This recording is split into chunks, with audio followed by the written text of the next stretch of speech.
Let's start by talking about 7 against 7 deep dive. So this is going to be getting into the details of how 7 against 7 should be coached. There were some requests by um, some of our viewers to get into the nuts and bolts of this formation.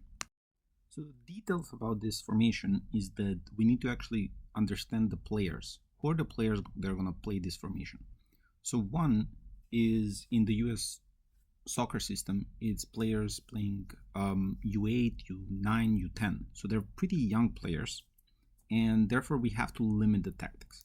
But they should be focus on technical skills a little bit more at this point. They have to play a little bit more with creativity, find their own place, and so forth.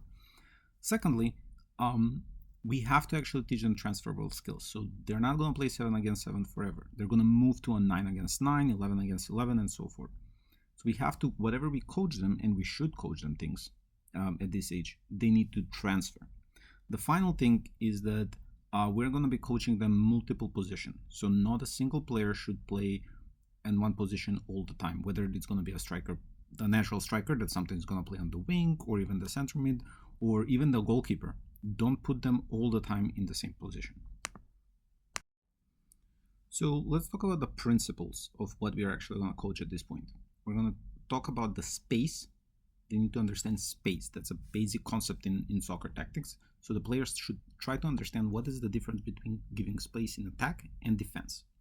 The second principle is we need to talk about that when defending, we need to have one extra player, and we need to understand why this thing is. The third part is that everybody needs to play all the time. So unlike other sports where it's played only on one side, therefore the other people can go and check out. In soccer, it's important that all players play all the time. So let's start with the first principle. The first principle is about space. We need to expand when attacking. We need to compress when defending. So you can see these two cases left and right. So in one case, what we are doing, we are saying, okay, the blue team is attacking. Therefore, they're going to be more expanded. They want to have all the space that they can possibly take. On the other side, everybody is basically in the same position, except that in this particular case, the red team actually has the ball. Therefore, it's kind of like inverted, where all of a sudden the blue team compressed because they lost the ball, and the red team expanded. So just that one reference point, and the only reference point over here is the ball, who has the possession of the ball, whether the red or the blue team. That one change created whether we want to actually give more space or less space as an attacking, as a defending team. And this is a basis across all, even all the way to the pros, that you want to, when you're attacking, you want to have more space because that gives you more time to do whatever you want with the ball. And when you are defending, you want to limit that space. Therefore, you're gonna compress, and you're gonna compress as much as possible close to the ball.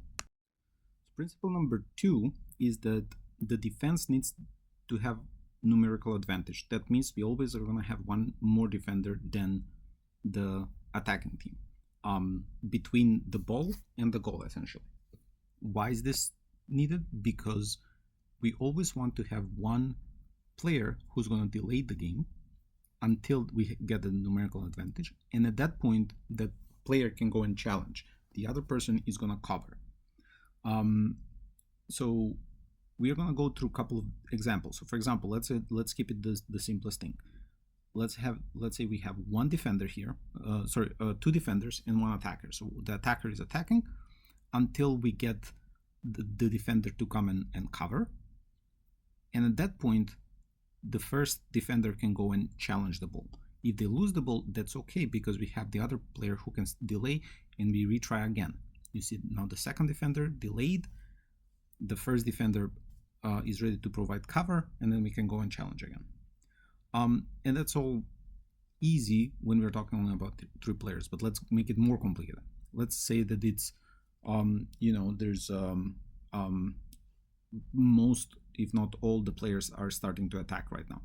So then we still want to have numerical advantage, and in this case it's going to be maybe like 5v6, but we do want to make sure that there's that cover. Another detail of this principle is to make sure that we have more discipline with the players to go and sprint back. So the basic rule that the players need to learn is that you don't sprint back if you don't sprint forward if you cannot sprint back, right? So you always need to be ready to come in and get that numerical advantage in case we lose the ball. The third part is we need to anticipate changes and transition. So let's go and talk a little bit about this example over here, where we attack on the left side, right? The right wing is supposed to go and stay wide. However, if the center mid decides to go and push forward because they see an opportunity, in case they lose the ball, the right wing, we don't want to just go and provide with, we want to be able to cover.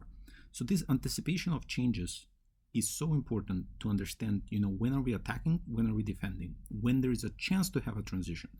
This is essentially an ever evolving skill that the players already need to start thinking about at this point.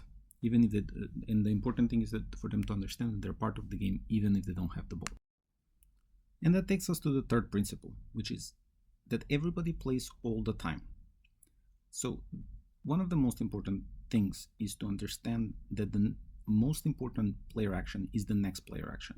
If things have changed over time, if the ball has moved, if the teammates have moved, the opposition has moved, the player action would change again. So let's take a couple of examples over here. That out of 14 players over here, only one player has the ball. Not only that, but if there's a pass, then two players interact with the pass. But actually, there are 12 other players on the field, and all of them have a role to play because the ball moved. So with this in mind,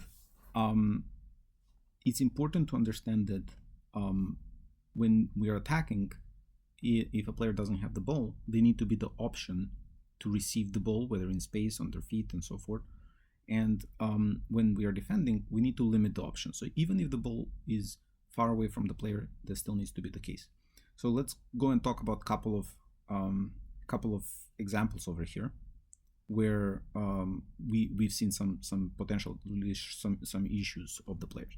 So very often the defenders and even the goalkeeper are staying really, really back, and they're not engaged at all. The problem over here is that all of a sudden, by the defender just staying back and not providing the support, we are seeing that essentially the team is playing 5 against 7 attacking, and that's really hard to do. We actually want, if possible, to play 7 against 5 when attacking, right? The second one is what does being active really means as a striker, for example, if the ball is behind us when we are defending. So you see, if this striker over here sits, look at how easy it is for the players to just move side to side. It's really, really easy. They have possession, everything looks easy to them. If this striker over here is actually being active, even if it's not a aggressive press, and even if they don't get the ball, it makes such a big difference. So with that in mind, it's important to understand that the players don't need to really cover ground really, really fast, but they have to be in constant motion to be in the right place. And the important thing is over here at this young age is to think about where do they need to be so they satisfy these principles, right? The principle of taking numerical advantage, that everybody plays the game, and of course the first principle, and that is creating space in attack and defense. Expand when attacking, compressing when defending. So thank you for watching the video. I hope this thing clears up a little bit how to coach this formation, but also what are the things that we need to learn, because in the end what we are trying to do is teach these players so they can actually learn in the long term and have a better adjustment to the 9 against 9, 11 against 11, and so forth. We're trying to create smart players that they can actually think on their feet, and they're actually going to make the right decision and grow over time. Thank you so much. Subscribe, and see you in the next one.